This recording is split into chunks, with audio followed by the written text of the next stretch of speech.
Hi everybody.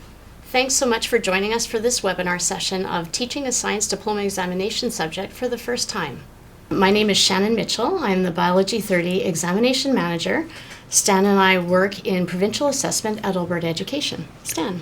And I'm Stan Bissell. I am the Science 30 Exam Manager. Shannon and I want you to know that we were both classroom teachers, and we remember teaching a diploma exam for the first time, of course, with a diploma exam. And we're hoping that in today's session we are able to answer your questions and alleviate any fears that you might have. I want to turn it over to our moderator, Claudine. She's going to talk us through how to use the system today. Hi everyone, my name is Claudine Coleman. I'm the Bio 30 examiner. I'm a teacher who is seconded from Ross Shepherd High School in Edmonton. So right now it looks like the majority is physics and biology with just a smattering of chemistry and science 30. So I'm just going to give you a bit of an outline of the plan for the session today. We're going to talk about diploma examinations, obviously, and we hope to demystify some of the things around diploma examinations. So we're going to start out by talking about why we have them and the design of the exams.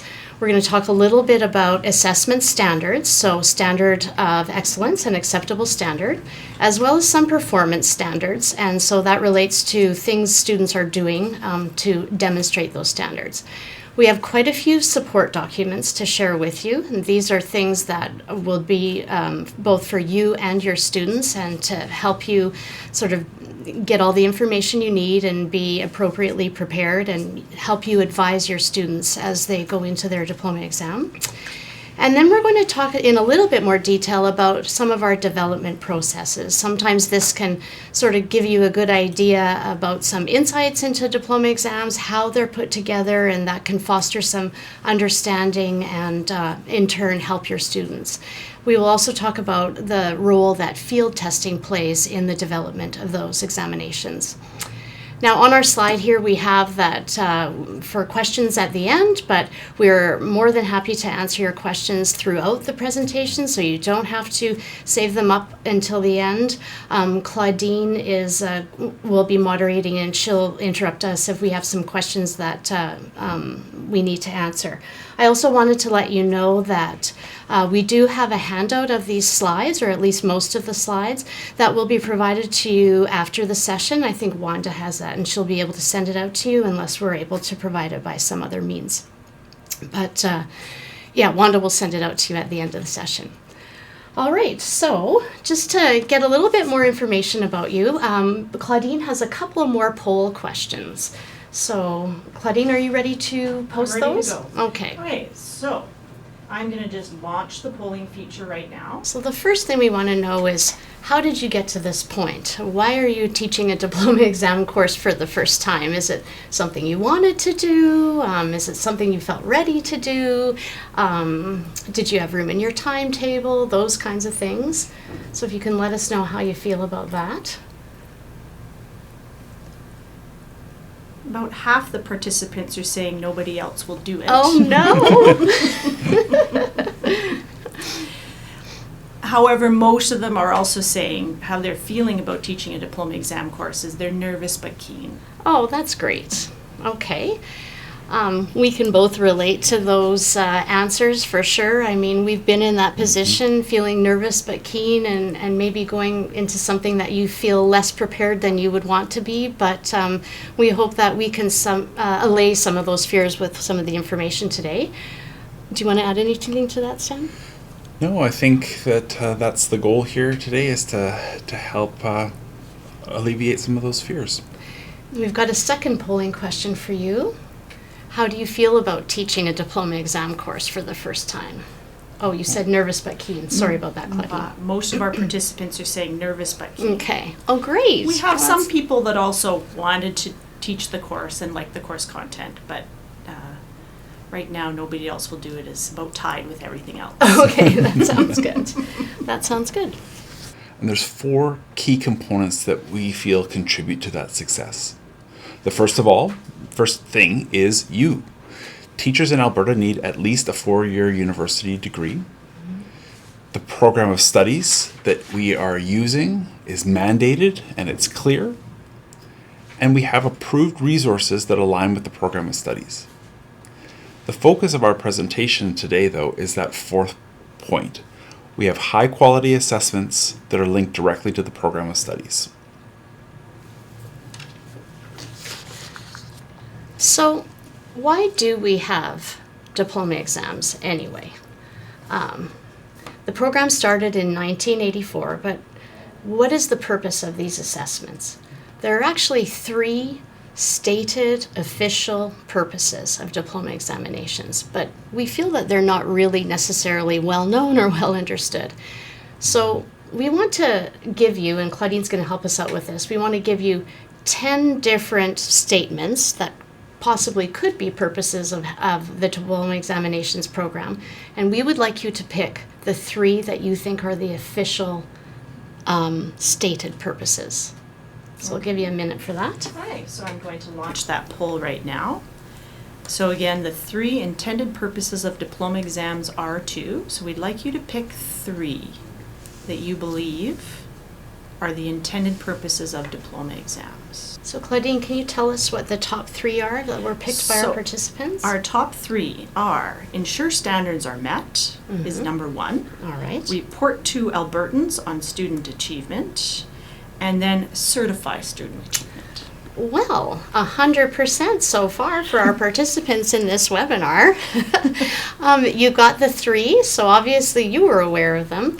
So just to briefly go over them, for sure a diploma exam is to certify a qualification. So once you're a student, you've taken a grade 12 diploma examination course, the province is stating that you have met a certain qualification and it's certifying your achievement there. Our standards, as Stan alluded to, are described in our programs of study. Those are the documents that determine the standards, and the exams based on those standards are used to ensure that standards are maintained and met. And then, of course, we have a public education system. So what we want to do is report individual and group results to be accountable to the public.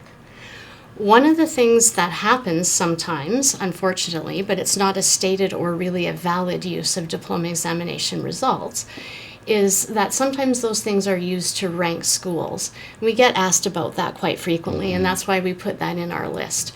So despite what people may think, that it is totally inappropriate to use diploma exam results to rank schools, and they're not even designed to be used as a university entrance qualification either. So even though they do get that used that way, that is certainly not one of the official or stated purposes for diploma exams.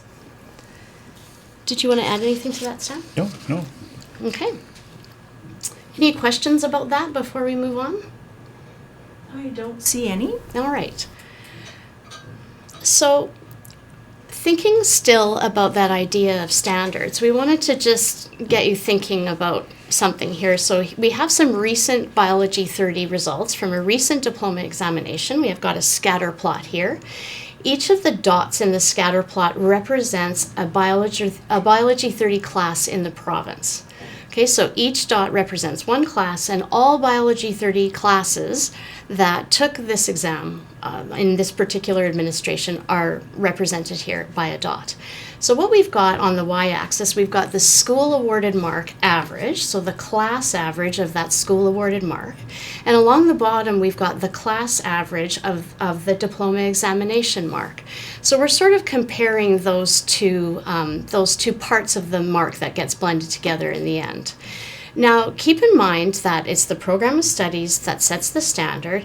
The diploma examination is tightly bound to the program of studies, and that same standard should be seen roughly in the classroom as well. Not even roughly, it should be seen in the classroom as well.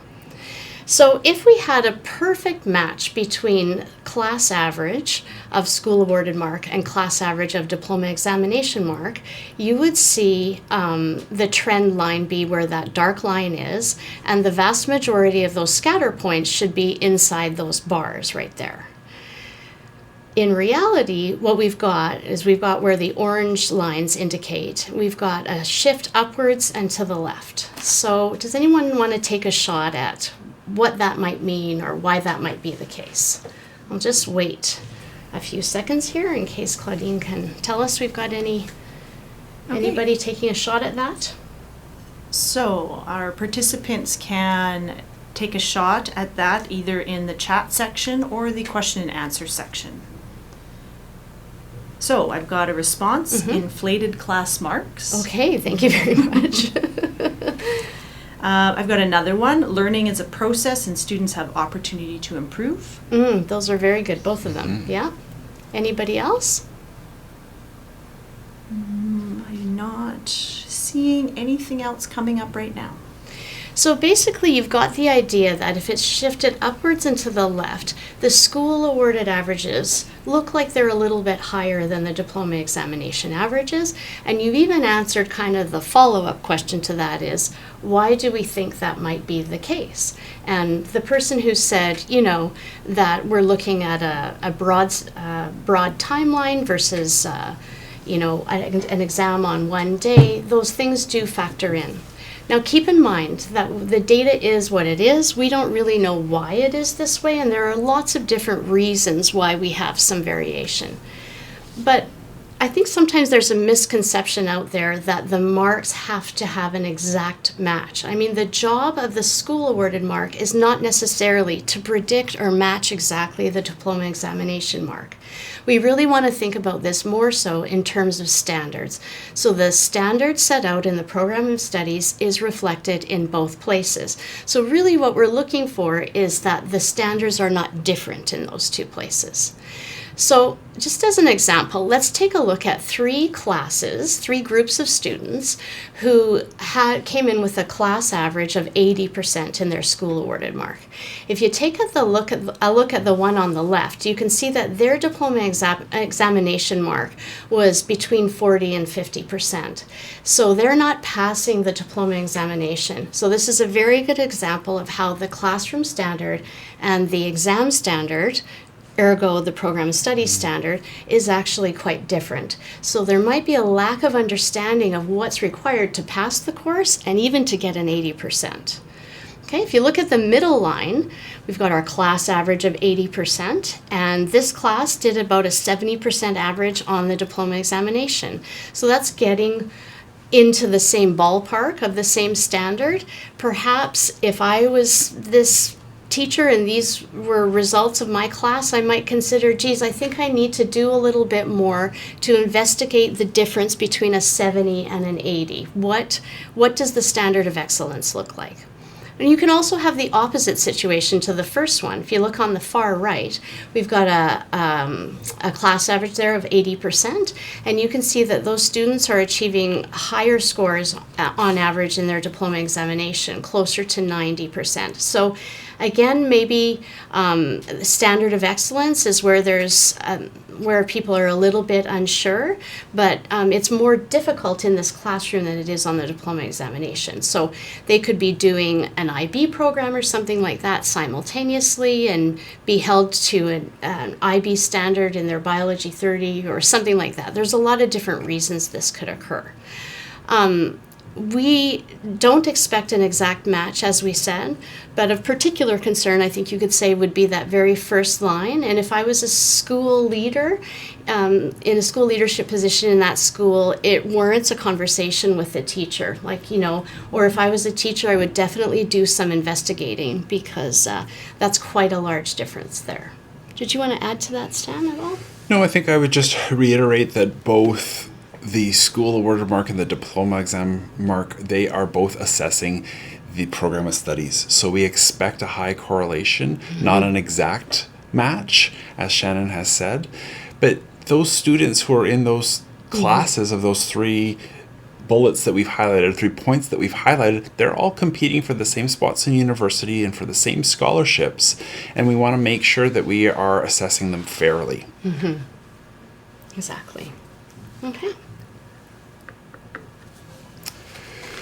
So just to tell you a little bit about the diploma exam courses that exist, all diploma courses have, and we've listed them there, they all have exams in January and June. Those are called our major administration sessions, and that's where the majority of students write their diploma exams. All of our diploma exams also have exams in April and August, and those are our minor administrations. So not all students choose to take the diplomas in the same session. Some diploma courses also have an exam in November. Those are our high demand courses. All of our exams, except for ELA, FLA, and Francais, are available in both English and French. We also offer our diploma exams in a variety of special formats, like Braille, large print, colored paper, audio version, etc. One of the accommodations that's recently become available to all students is double time.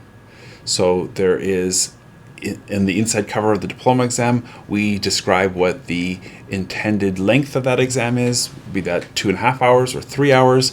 All students have double that time available to them.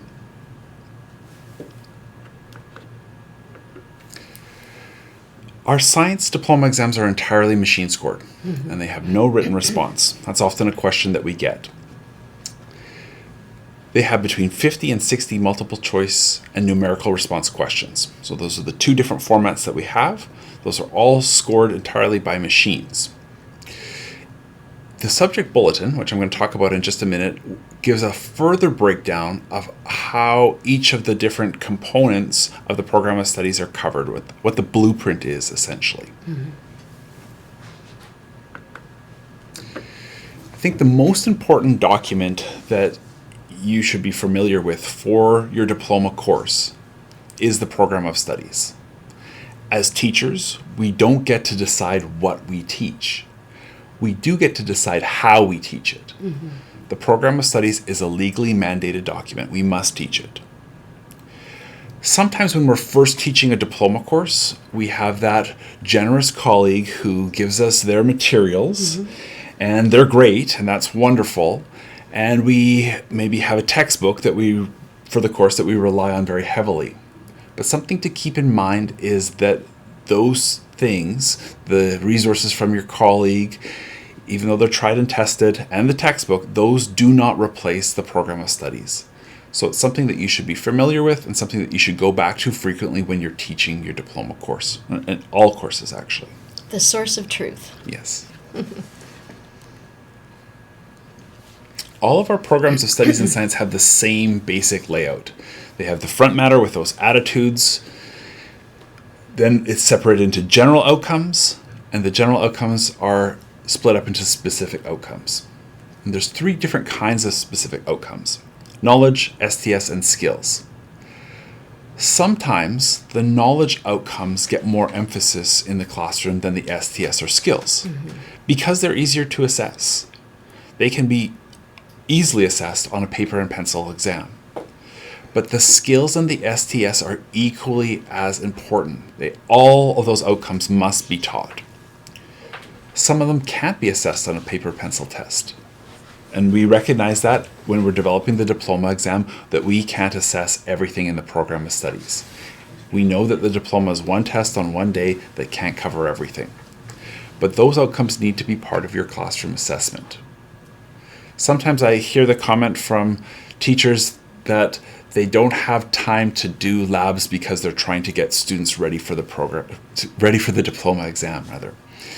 And that to me is backwards, because if you're teaching the program of studies, you are getting your students ready for the diploma exam. So just to show you the tight fit between the program of studies and the diploma examinations, we wanted to share with you one aspect of the reports that you'll get after your students write a diploma exam. So they'll get a report with 7 different tables. This is the last one in the report. And what we've got here was we've got all of the questions down the left-hand side. So 1 to 4 there indicate multiple choice questions, and you can see the NR questions there are interspersed throughout, and they are indicated by the NR. You get data as to how the province did on those items, and then you also get data as to how your school authority and or your school group did on these items. And then, as you can see, the next column, next 3 columns refer to outcomes in the programs of study that Stan talked about. So we've got every outcome, every question has to be closely associated with a knowledge outcome at a minimum. But as you can see from this report, They are also associated with some skills outcomes, some STS outcomes, and even more than one knowledge, skills, and or STS outcome. So we know many teachers feel that it's not ideal to not have every single exam released. There are reasons for that, and Stan's going to talk about them in a couple of minutes. But you can actually get a lot of information from these reports if you have the report open with your program studies. So let's take a look at the example for question 1 there. So we can see that it was a relatively easy question. 80% of the province got the question correct. If this was your report, your students did slightly better than that at 81.8. We know that this is associated with knowledge outcome A1.1K in the Biology 30 program studies. And so if you look it up in your program, you'll see that that has a lot to do with parts of a neuron and the functioning of a neuron. Okay, great. You can see that skills outcome A1.2S is also covered by this question. So that tells me, if I look that up, that that has something to do with reflex arcs. So there has to be an element of this that involves a neural pathway and interpreting that pathway. So if I skipped my reflex arc lab because I was too busy, because I really wanted to prepare my students for the diploma exam, sort of that backwards logic that Stan was talking about, my students might be less well equipped to actually approach this question. And then you can see in the descriptor there, it tells a little bit about what's going on, given a description of a neural pathway in fish, determine the first structure that receives the impulse, and we've also got an A1.2K there. So outcome A1.2K I know refers to divisions of the nervous system, so I anticipate that if there was coverage there, we probably asked a student to classify the nerves in that neural pathway according to whether it's in the peripheral or central nervous system. So you can see that that question has done a lot for us. It's gotten a lot of information for us, and it gives you a lot of information as well. So just to let you know, it really is our source of truth, and everything that we do is based in this document. These school reports can be really valuable, formative pieces of information for you. And it's great if you have an opportunity to collaborate with another teacher who's teaching the course and compare results if you're comfortable with that. And from that, you can start to look at some best practices to see what am I doing really well that I could share my activities with you, and what are you doing very well that you could share with me. Exactly. Okay. So Stan mentioned that it's easy to focus on sometimes the content in the knowledge outcomes.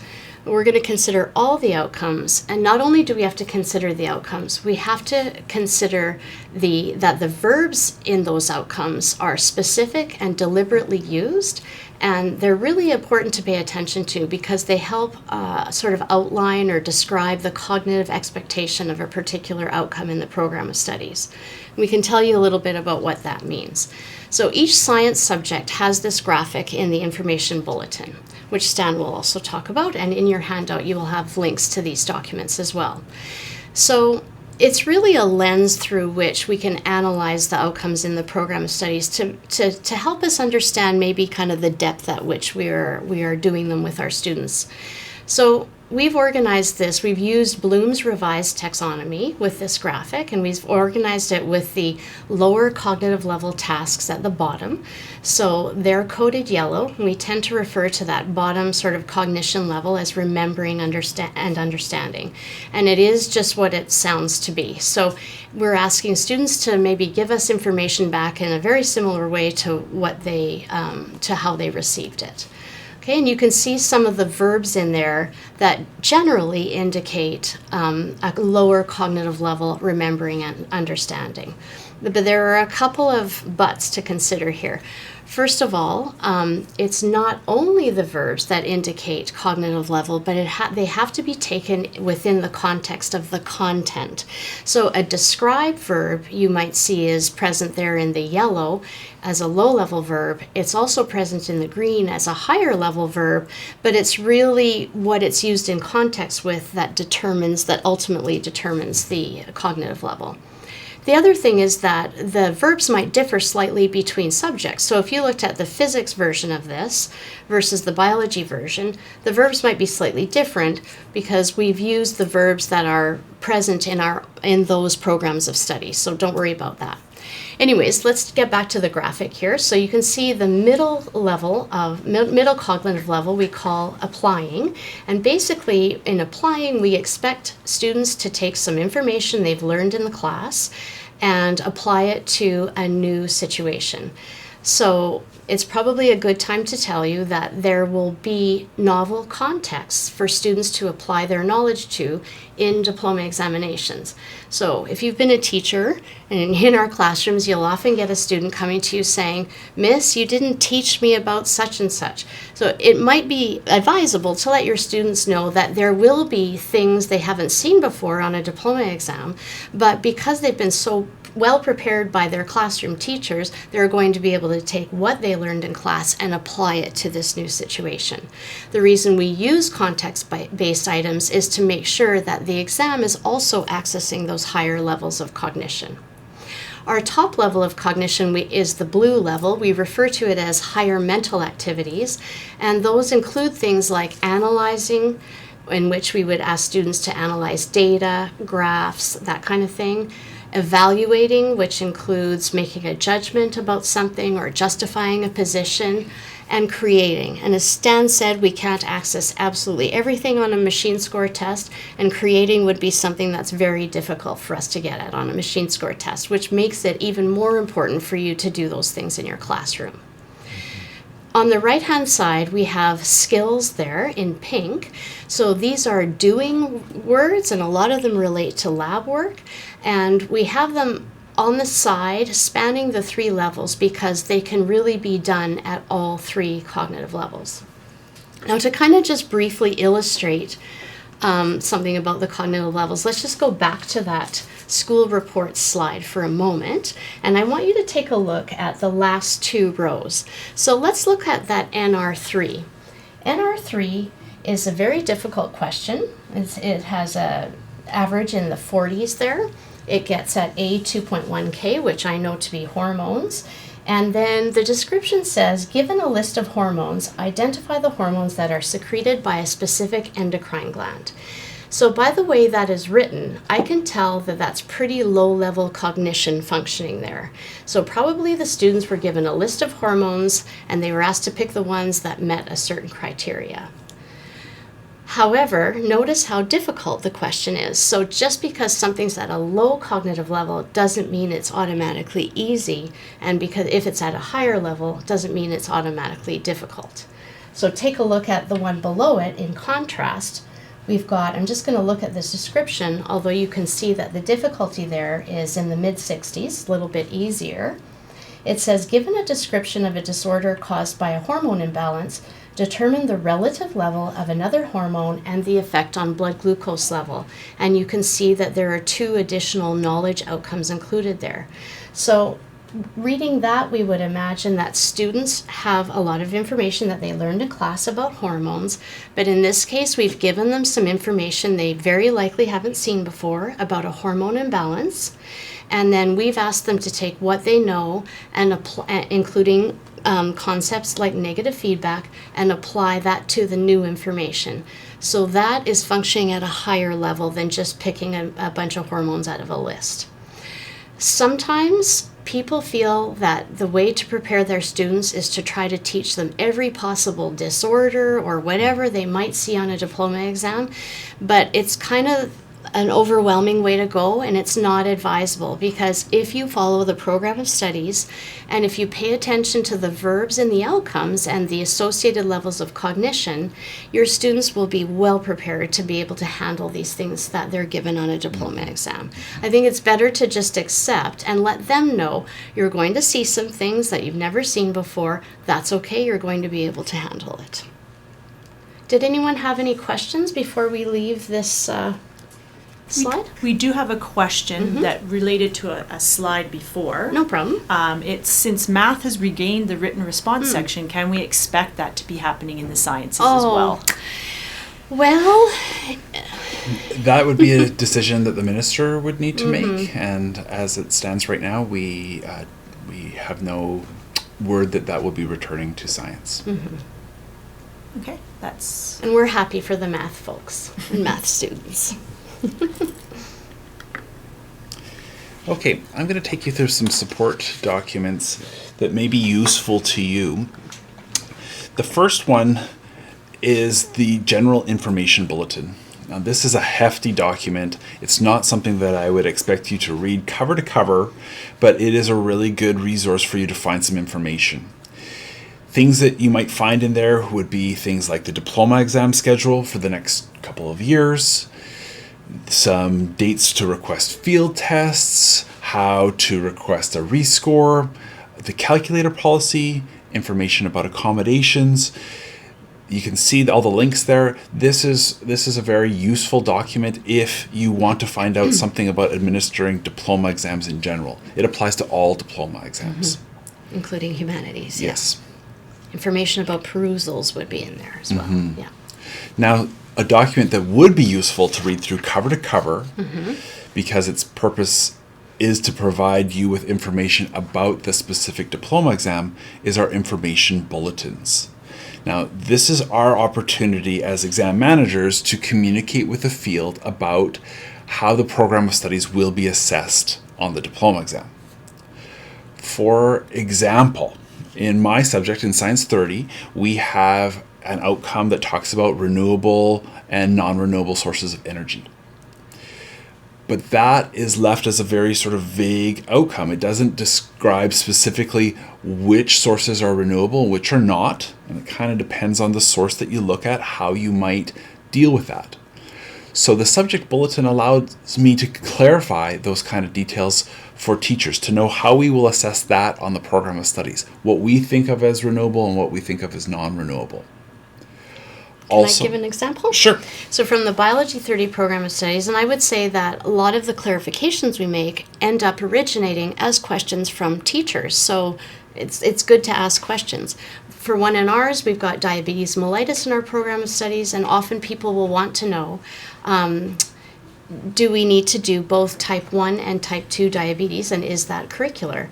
And so the answer is, yes, it is, but that's not something that you would necessarily know how to interpret that in the program of studies. So that's something that we've clarified in the past. And thank you for letting me give that example, Stan. Well, and another thing that happens is that our programs of studies, in a lot of cases, are very old, and science doesn't stay static. Right. We have new developments that happen, and we may need to inform the field of how the diploma exam is going to address new discoveries or developments in science. Another thing that you might find useful in the information bulletin is trends in performance over time. We are able to describe, because we've had our diploma programs for several years, we're able to describe what students do well and what they struggle with. And that might be useful for you for your own classroom practice. We also describe what the acceptable standard is and what the standard of excellence is. Because we've used those terms, but this is the place where you will find them defined. That's me. So we also have a document called Student-Based Performance Standards. So sometimes it's difficult to figure out where the line is, right, between your 50% performance and your 80% performance. So in these documents, and they exist in all 4 science subjects, we actually have them split into 2 vertically. So on the left-hand side, you will actually have an area that states what students are doing in the classroom that indicates that they would be performing at an acceptable level, and then conversely at a standard of excellence level. It's really important to know that this is not the program of studies, it's not prescriptive or exhaustive, and all these are is simply a tool to show you how those standards might look as they're being performed by a student in your classroom. So it's not advisable at all to be using this as a program of studies. Teachers have told us that they use it in different ways. Some of them use it as they build their year-end review around this sort of type of document. Some of them use it as a checklist, and just a word of caution that you wouldn't want to just exclusively kind of use this as a checklist, but it's a means of starting the conversation with students about their review. It's arranged by outcome and by unit, so you could actually, if you wanted to, use it on a unit by unit basis throughout your unit or whatever. Now, the first time through a course, any kind of a course, let alone a diploma exam course, I think you've got a lot to think about. So maybe it's just something that you're aware of at this time. Maybe you just use it for yourself the first time through, and then maybe the second time through you might find ways to be able to integrate it into your programming. But it's just meant to be a tool because it's not always straightforward to indicate, to figure out exactly where those standards lie.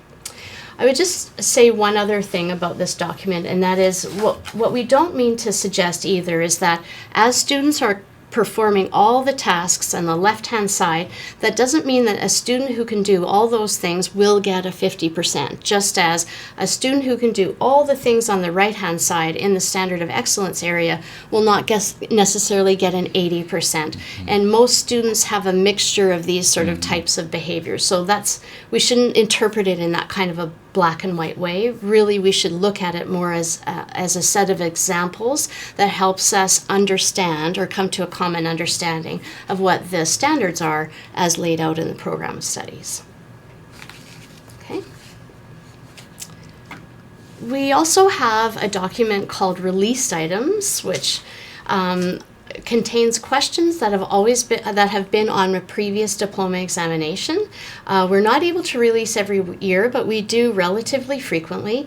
And these items are really, really helpful for students and for teachers to sort of get an idea about the types of questions that they might be asked on a diploma examination, how those context-based items look, different types of formats, and those kinds of things. So those are really very valuable documents, and you can see a link to that there. A couple of subjects, I believe biology and chemistry, also have something that we call exemplars, and this is a document of sample questions that come from, they all come from our department, but they come from a few different places, and they have not necessarily been on diploma exams before, so I would say that those are maybe good to use for practice, but these items haven't been through the rigorous processes that the released items have been. So I would put a little bit more importance, if you have to choose between the two of them, I would put more importance on the released items for sure. And I would encourage you that if you're using the exemplars and you see something and say, geez, I'd like to revise this question to say such and such, please go ahead and do that. Okay? So those are available in a PDF format, and they're also somewhat available on Quest A Plus as well. We'll talk about that later. One other document that we have put together is one with students and parents in mind. And we've taken the questions that students have asked us and parents have asked us over time, and we've tried to answer the majority of those questions about diploma exams. So what kind of calculator can I use? What dates do I have to submit for a rescore? All that kind of stuff. That's in one handy document, and that's intended for you to share with your students. Although teaching a diploma course for the first time, this may answer some of the questions that you have as well. Okay, so we want to talk a little bit more in detail about some of our development processes. So to demystify a little bit about what we're up to when we're putting these documents together, diploma exams together. So there are a lot of considerations, a lot of things to think about as we are building diploma examinations, and I would say we always have the students in mind when we're putting those things together. But there is an accepted area, or sort of an area of professional practice around educational measurement, and these are some of those things that we really have to make sure we take care of when we are building diploma examinations. So I'm going to talk first about ensuring reliability and validity, and then Stan's going to talk to us about how we maintain consistent standards over time. So when it comes to reliability, we really want to make sure that we have consistency with our items. Our items are stable and they're doing what we want them to do. So we're not going to sort of blindly throw questionable items on a diploma exam for those to be put in front of thousands of students. We have to do something to know how those items are going to perform if they're doing what we want them to do. So we have to have some data on them. The way we get that data is by field testing. So field tests are constructed here. Those items are raw items, typically raw in some way. They haven't been on a diploma exam, surely. And basically what we do is we put together those tests, and then we administer those tests to classes of students across the province. Now, we have a diverse student body who writes our diploma exams, so we need to make sure that we have diversity in our field testing samples as well. So we're not going to ask just students from Edmonton or Calgary to write a field test. We want students from all areas across the province to write a field test. In addition to the type of sample we have, we want to make sure it's large enough that we can be confident in any of the data that we get from field testing. So once those items come back to us, we're able to analyze that data and get some statistics from them. So one of the things we look at, obviously, is how difficult is the item. And sometimes all of us, any teacher would tell you, oh, I think this item is going to be really hard for students, or I think this item is going to be very difficult. And sometimes we're surprised both ways. So this is why we field test. We need to know how students are approaching that item, how they're seeing it, how they're responding, and how difficult it is for them. So that's really important. We also need to know how effective the distractors are, the other alternatives. Typically those are based on misconceptions that students may or may not have. So we have to make sure that they're effective. Another parameter that we look at is the corrected point-biserial correlation. So this refers to how does a student do on this particular question, and how does that correlate with how they did on the rest of the test. So if a student did very well on the test, did they also do well on this question? That tells us something about the question. If a very high achieving student on the rest of the test did poorly on this item, there's probably a problem or something wrong with this item. So those are the kinds of things that we decide on. Once we have those things, that data, in addition to some other aspects of validity that I'm going to talk to you about when we get to the next slide, we decide what's going to happen to those items. So if those items are statistically appropriate, fair, consistent, and stable, they will be transferred into our diploma examination bank, where they're now eligible to be put on diploma exams. When we put them on diploma exams, we know what they're going to do, so there aren't going to be any surprises. Many of our items don't work. So what do we do then? We retool them based on what the data tells us, and we re-field test them. Sometimes we get rid of them altogether because it just wasn't working for some reason or another, but that's why we have to do field testing. So those are some of the ways, really quantitatively, that we ensure reliability of diploma examinations. So we also need to ensure the validity of our diploma examinations. So first of all, are we assessing the program of studies? That's what we want to be assessing.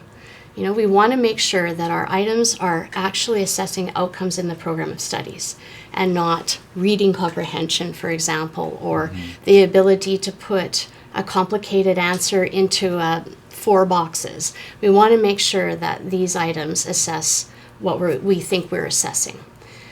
The other thing is, we want to make sure that when we have data from our diploma examinations, that we can make valid interpretations from that data. That data tells us something, but if our items were not valid, we wouldn't be able to make appropriate conclusions or interpretations from that data. Okay, so how do we ensure validity? Well, we have the same blueprint every single time. So anytime Stan sits down to put together a diploma examination, or I do, our blueprint is the exact same thing every time, and it's based on the program of studies. So one aspect of the blueprint would be the weighting of the units. Now in Science 30, you have 4 equally weighted units, Yes, right? So correct. 25% of each unit, that's what the program of studies says, so that's what your exam is going to be.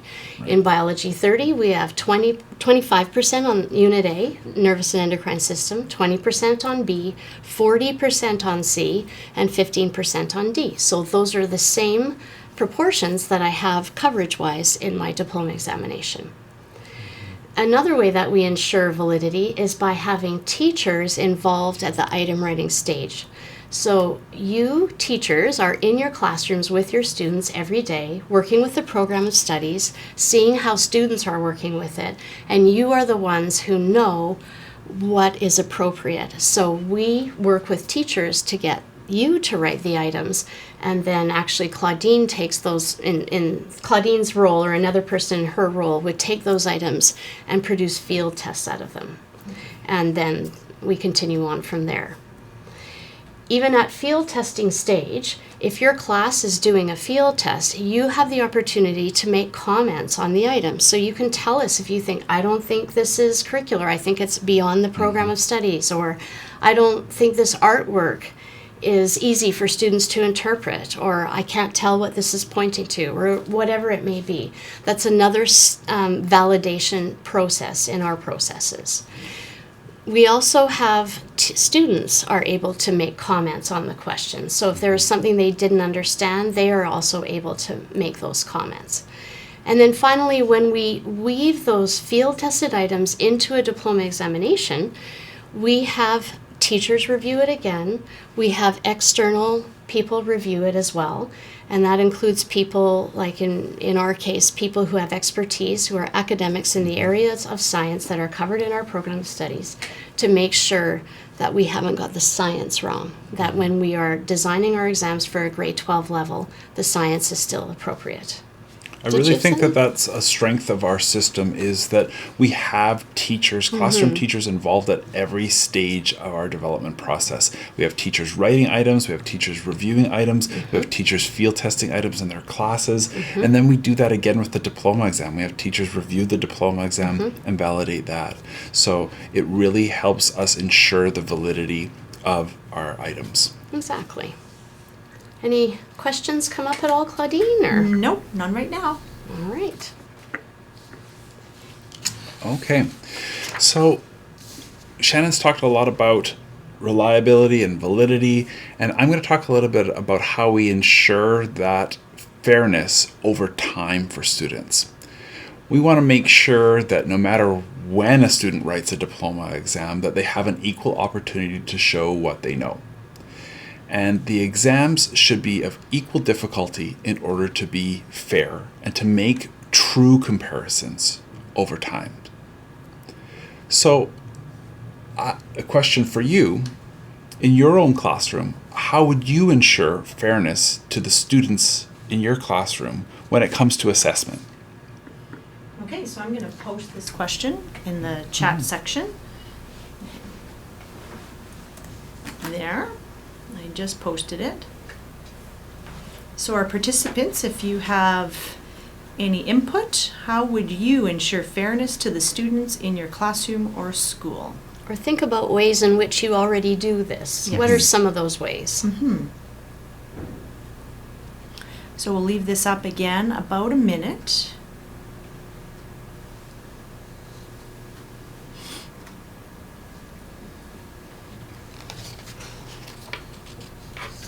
Okay, I have a response. Check assessments prior to giving them against the program of studies and what you've taught.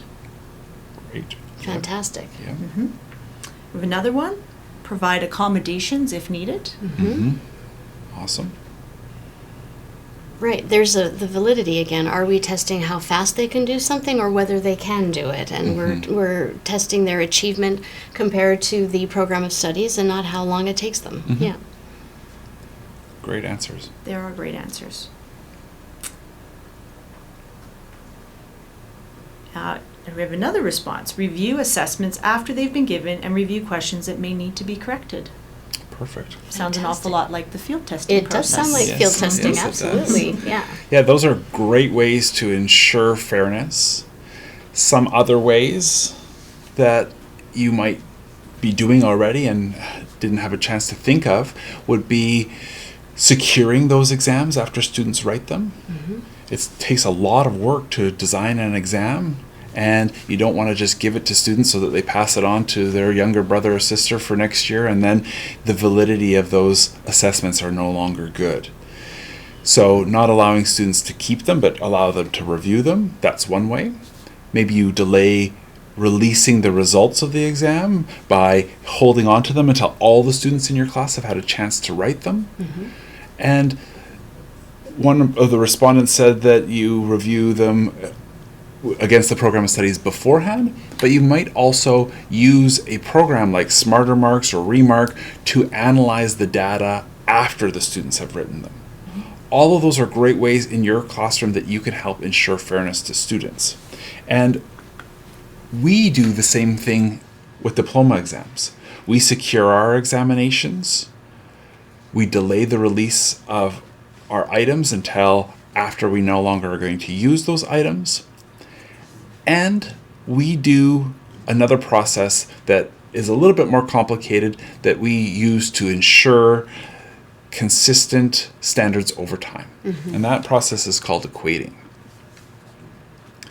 Now, one of the most difficult things to do in exam design is to make two forms of equal difficulty. And when there's differences in performance on two different exams, it's very difficult to tell if that difference comes from the students being a stronger group or the exam being harder or easier. So here's how equating helps us take care of this. We start by looking at an exam and finding a baseline for our students. And what do I mean by that is that after a couple of years of a program being implemented, we try and find an exam that's been administered that we think represents an appropriate standard. And usually teachers are involved in that as well. Yes. Yes. So we have that group of teachers help us reach that consensus on whether this exam that has been administered really meets those standards. Is it an appropriate number of A's, F's? Is the average correct? Do we have the right number of items at different cognitive levels? So we're looking for an exam that we think really represents the population and what they should be able to do on an exam. We call that exam the baseline exam. And so that is often set very early in a program of studies implementation. So let's imagine on this graphic that I have up here that exam A is our baseline exam. It had an average of 67%, and we're really happy with that. Now we have the next exam that comes along, and the average on that one is 63%. We can't be sure if that's a result of students being a weaker group, or maybe it was a harder exam. So what we do is we take a portion of the baseline exam, and we use that as a set of questions to make a direct comparison. So see that red piece at the top there? Let's imagine that those are representing 20% of exam A. We're going to put those same exact items onto exam B. When we have those items, that anchor set as we call it, we're able to make comparisons directly between the performance of the two groups that wrote the different exams. So here we see the performance on the anchor set, in this case, is the same. So that tells us that the ability of the two different groups who wrote these two different exams is pretty much the same. The items that don't make up the anchor set are called the unique items. Here you can see on that exam A, that baseline exam, that they got 68% on the unique items. But in exam B, the unique items were much more difficult. So what that tells us is that exam B is a harder exam. And if we're talking about fairness, it is not fair that the students who wrote exam B get a lower mark because they wrote a harder exam. So with equating, we adjust those student scores on exam B. Now this doesn't mean that we adjust every student's score. We look at the performance at every single score point, and we make adjustments. Let me show you one more example, and then maybe Shannon, I'll ask you to chip in here. Sure. So for now, these are two more exams. Now, I don't necessarily have to take the exact same anchor set from my baseline exam. I just need to take a set of questions from a previously administered exam and then work my way backwards to continually make comparisons. So here we have two exams, exam C and D. They have equal performance, or they have equal average. So again, I don't know if that's because I don't know if that's because the exams have equal difficulty or the students have equal performance, or if there's differences in the exam. I can tell that, though, by looking at the anchor set. In exam C, the students performed better than exam D. So they were a stronger group. If I look at the unique items, I can see that exam C was actually a little bit tougher than exam D. So what that means is those students in exam D, they weren't as strong as exam C, but they got the same overall score. We would have to make some adjustments downward for those students. I can't go back in time and change exam C, but I make adjustments each time comparing back to the baseline through those different anchor sets. Now, this might seem unfair to a particular student who's having their marks moved up or down. Certainly no one complains about having their marks moved up, but if their mark is moved down, they might feel that that is unfair. But if we're thinking about giving equal opportunities to students every single time they write the exam, this is a really important process for us to do. Shannon, did you want to add to that? Sure. You did a great job explaining that, Stan. It's quite complex, and we don't get involved. We have psychometricians who do this work for us. But basically, another way to look at it is the ideal situation would be to give every student, every administration, the baseline examination. But we can't do that. Why? Because there is a great risk to our validity. Pretty soon, you're not assessing biology 30 or science 30. What you're assessing is people's ability to remember what is on the test rather than their achievement according to the program of studies.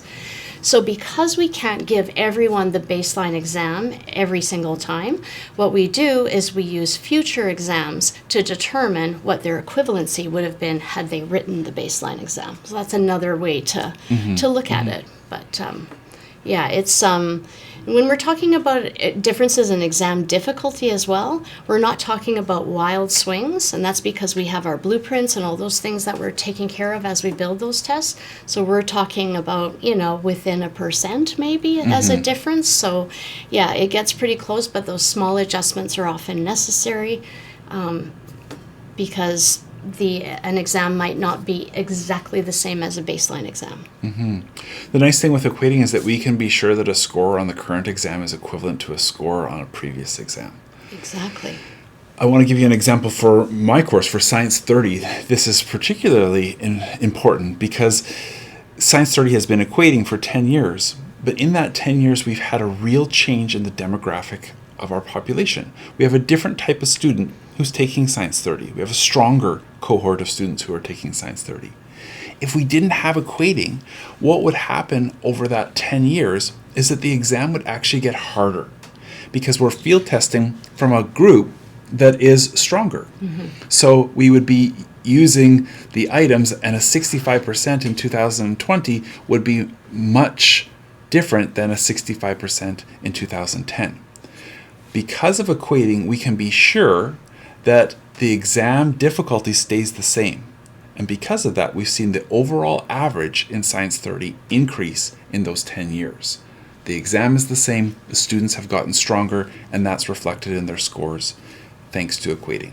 That's great. And I think in most science courses, because the program of studies has been implemented now for more than 10 years, what you do see is you do see an improvement in achievement over time.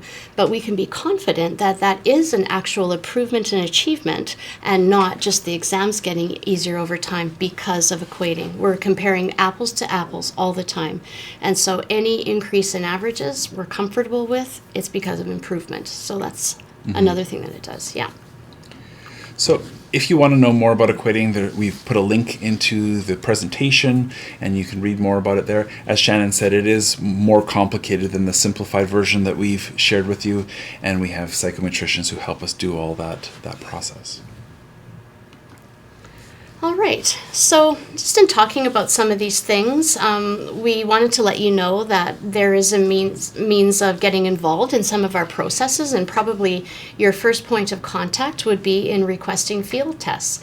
So it's up to you whether you decide, if you have the time to have your students write a field test in class. They can be done in class actually, or you can even schedule them outside of class time after the English and Social Studies and French Part A's are completed. You could have one starting at 4 p.m. if you wanted to, but there's sort of mutual benefits for all parties involved. You get to look at some upcoming questions and provide feedback on them, which is very, very valuable to us. Your students get the experience of writing some diploma-style questions, seeing how they do. It's a nice kind of warm-up for them. And then we get the data and the validation comments from both you and your students. So we would highly recommend it, and we sincerely appreciate everyone who does participate in this. In the GIB, the General Information Bulletin that Stan talked about, or perhaps it's separate now, I'm not sure. In any case, there's a field test guide that gives you all kinds of useful information about how to register for field tests. There are some deadlines depending on the type of field test that you request. There are some administration deadlines in there for you, and then there's a little blurb about security. But I can give you sort of the gist. So the first time you register for a field test, you'll have to sort of create an account and get principal approval, which is mostly just a formality.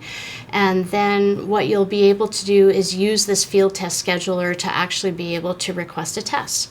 So in all science subjects, our field tests are available in both digital and hybrid formats. So some science subjects have unit field tests. Those are typically available just in digital format. So in which case students will be doing them through the Quest A Plus platform, and they'll be entering all their answers online. And then you will get a report back of how they did on that test and some additional data about their achievement. So that's really helpful. If you prefer, and your students prefer, you can request a hybrid field test, which means you will receive a paper booklet, and the students can manipulate the paper, write on the booklet, etc., but they will still enter their responses digitally. You get the same types of reports, which is great, but there is a deadline for a hybrid field test, and that's because there has to be some time allowed for printing and packaging of those tests. The other thing you need to know about is that you will have some exam security responsibilities if you do choose that hybrid version. And so some people who don't want that responsibility choose the digital tests. So these tests, like I said, some subjects have unit field tests and some have year-end field tests, and some of them are different lengths to try and accommodate different class times. So we have ones that are 50 minutes or 65 minutes. How about you, Stan? Yeah, we have unit exams and same 50-minute and 65-minute rather tests at the end of the semester. These are a great way to expose your students to the types of items that they will see on the diploma exam. So it's a win-win for us. It gives us the statistics and the feedback that we need to make good diploma exams. And the win for you is that it allows your students the practice. Exactly. And, the blueprint won't be as fulsome on a field test as a full diploma exam just because of time constraints and length constraints, but they're very helpful. And so, Quest A Plus will be the platform on which students will do their field tests if you decide to sign up for them, and we really hope you do. There are also a number of practice tests offered on Quest A Plus as well. So there's a secure area and a non-secure area, a practice test area, and there's tons of stuff on there from each subject, in some cases multiple languages, and students can go on there anytime and practice. Some of the practice tests also include a formative element. So if you were to go on to Quest A Plus and let's say you tried to answer a question, you got it wrong, there would be a pop-up window you could access that explains to you why that particular alternative is wrong, and you can also get the correct one justified. So sometimes that's very helpful for students as well. Yes. Any questions about field testing at all? Nope. I don't have any here. Okay. Well, or anything, not just about field testing, but if you had any questions for us, we're near the end of our presentation here, and so we welcome you to ask them. Maybe while you're letting those float around in your head, I can tell you of other means by which you can get involved in our processes. So field testing we mentioned, probably once you've been through a course once, you could then, get on the committee list, as we call it, and get involved in item writing sessions. So the committee list is you nominate yourself, and it's basically a list for us that gives us permission to invite you to some item writing types of sessions or other working group sessions. So as we said, our items all come from teachers, and so we would love your involvement in that. And there are other things that we do, validations of field tests before they're put in front of students, validations of diploma exams, and field test reviews, and other activities. But Stan is right when he said that the strength of our program is the teachers' involvement at every stage of the way. So we encourage that involvement. We also offer other workshops. Shannon talked a little bit about the report that you receive at the end of teaching your course. We do a whole workshop on interpreting diploma exam results. We also do a whole workshop in blueprinting, where you would look more at those cognitive levels that Shannon was talking about. So do you have any questions for us? I would add also to remind teachers that they have to nominate themselves every year. Right, that's a good point, Claudine. So every year in September, from our sector, you get a call for nominations. If you're interested in doing committee work, you enter your name into a survey type of tool, and then you're approved by your superintendent, and then that gives us permission to ask you to become involved with our work. So that's the way it kind of works. We do have a question. Excellent. What is the thought behind the diplomas being weighted 30%? Why was there a change from the 50%? That's a political decision. I think you could sum it up that way, and those are not decisions that we have really anything to do with. And I would say, though, that we had 50% for a long time, and when things moved to 30%, we made no changes. We were already had our baseline exam set for our programs of study that started in 2007, and we already had our blueprint set, so nothing changed for us. But as to the justification behind that, it was a political decision, and I think some of the information around that is on the website, and I mean, we could certainly find that for you probably, and send you along the way to where that information is found. But did you have anything to add about that? No, I mean, we still put the same effort into developing and designing our diploma exams as we did when they were worth 50%. Okay. Is the June exam harder than the January exam? All right. Well, that's a great question. Yes, a good question. As I mentioned in the discussion on equating, we try very hard to ensure that each form of the exam is equivalent. So with equating, we can be really confident that June and January are exactly the same. We may have students who are in AP or IB writing more in the second semester, and that may result in a higher overall average for those exams, but the difficulty is not what's causing that difference in overall average. No matter when they write, they're always compared back to that original baseline examination. So it doesn't matter if they write January, April, June, August, November. They can write any time. How about this one? Do diploma exams have different content than what was learned in class?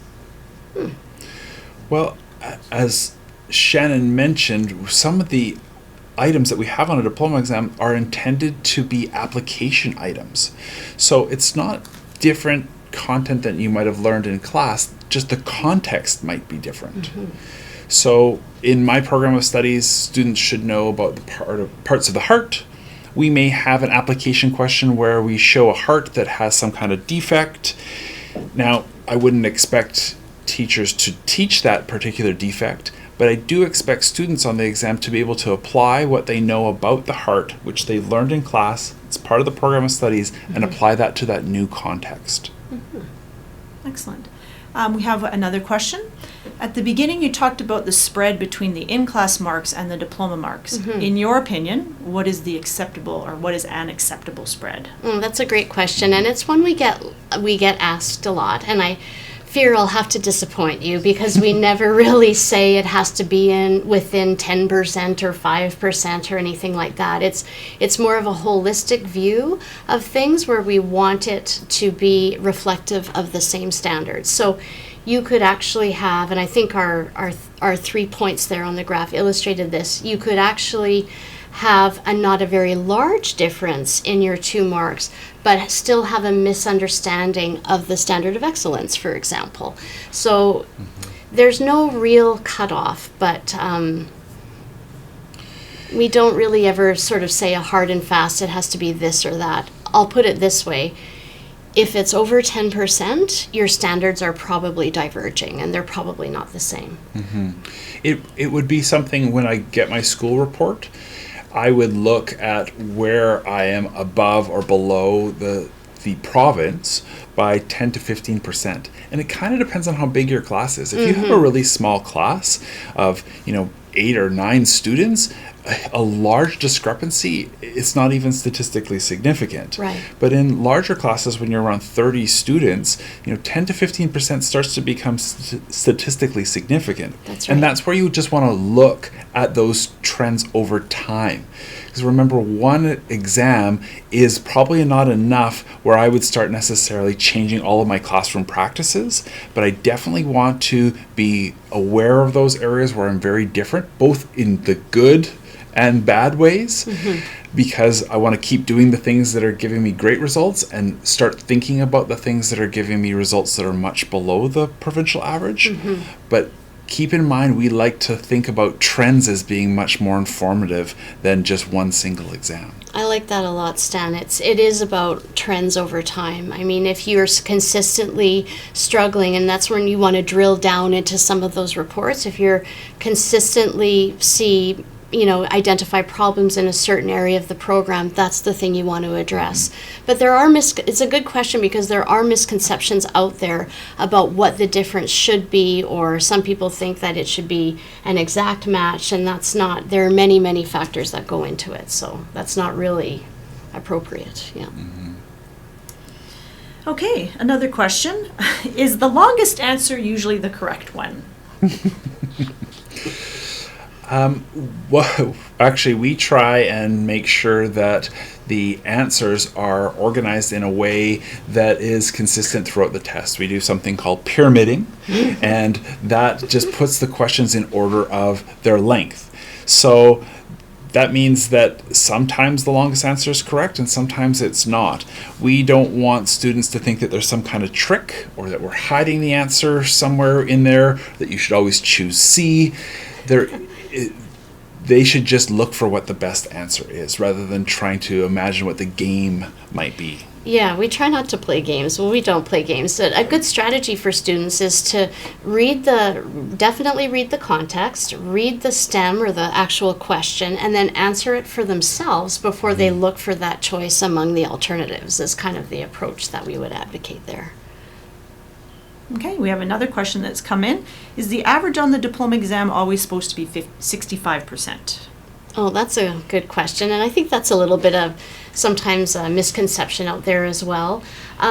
The average is determined by whatever the average is on the baseline exam, and a lot of qualitative and quantitative processes of standards confirming have gone into selecting that exam. So you've got a lot of teachers in the room for, a couple of days. We're probably looking at a couple of different tests, and we're determining which of them is most reflective and appropriate for both the standard set out in the program of studies and the students in today's classroom. Once that baseline is set, whatever the parameters are on that baseline is what we continue with. So if the baseline that was set had an average of 65, we would continue to build to 65. If it had an average of 68, we would continue to build to that average of 68. And I would say that average is definitely not, and I think you probably realize this from what we talked about today, it's one of many things that we look at, and certainly not the most important thing or not the only thing. Mm-hmm. Okay, again, I'm going to ask participants to put any questions they might have in the question and answer section. We're getting close to the end here, so if you haven't had a chance to ask your question, definitely want to put it in that question and answer section. And I just put up our contact information there. We welcome contact with the field. It's one of the best things about our jobs, working with teachers and through them students. And so we've got the 4 science courses there and the examination managers for each one. We've got our boss's name at the end there, Deanna. She's the director of diploma programs, and we all welcome your questions or your feedback. So if after the session you think about something that you meant to ask or wished you had, just send us an email or give us a call, and we'd be happy to answer that and address that. Really, we don't want you to be nervous or afraid of teaching a course with a diploma examination. I know I worked with someone who flat out refused to teach a course with a diploma examination at the end. But we hope that this session has given you some information and some places to go look for information, as well as contacts. And really, I think our overarching message of the day would be teach the program of studies. And once you do that, that's your golden. Your students are going to be fine. Yeah. Yeah, that's the best piece of advice that I got teaching a diploma exam for the first time, was just teach the program of studies and your students will be fine. Yeah. Hey, we don't have another question, but we do have a comment that said, right. Thank you. Oh, well, thank you. Thanks for being with us, and we appreciate your attention. I don't see any other questions coming up. So I think we're going to wrap up. Okay. Wrap this up. That sounds great. Thanks for joining us, everybody, and have a great rest of the afternoon. Thanks so much.